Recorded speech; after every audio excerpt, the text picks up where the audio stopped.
যারা সাংবাদিক বৃন্দ, যাদের মজুরি অল্প কয়েকটা টাকা, যে শ্রমিক ভাইরা আছেন, তারা কিভাবে নিষ্পৃত নিগৃহীত করা হয়েছে তাদেরকে। মালিকরা তাদেরকে শোষণ করেছে।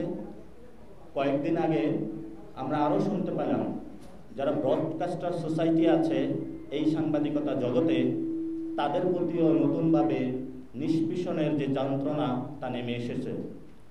তা আমরা দেখলাম গত 15 বছরে যে ধরনের নিপীড়ন ছিল, সেই নিপীড়নগুলো এখনও চলমান।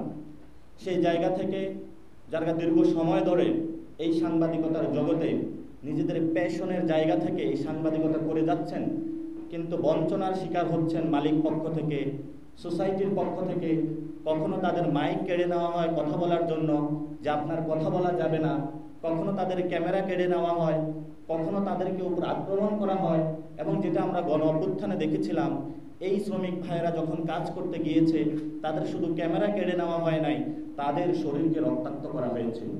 আমরা এনসিপি শ্রমিক উইংয়ের পক্ষ থেকে এবং জাতীয় নাগরিক পার্টির পক্ষ থেকে বাংলাদেশের সাংবাদিক জগতের যে শ্রমিক ভাইরা আছেন, তাদের উপরে যে লাঞ্ছনা বঞ্চনা এতদিন ধরে করা হয়েছে, দ্রুত আশু পদক্ষেপ অনুযায়ী যিনি বর্তমান সরকারের উপদেষ্টারা রয়েছেন, তাদের কাছে আমরা দাবি জানাচ্ছি যে তাদের এই লাঞ্ছনা বঞ্চনা থেকে মুক্তি দিন। সাংবাদিক যারা শ্রমিক ভাইয়েরা রয়েছে, তাদের যে মজুরি রয়েছে সেটা বৃদ্ধি করুন।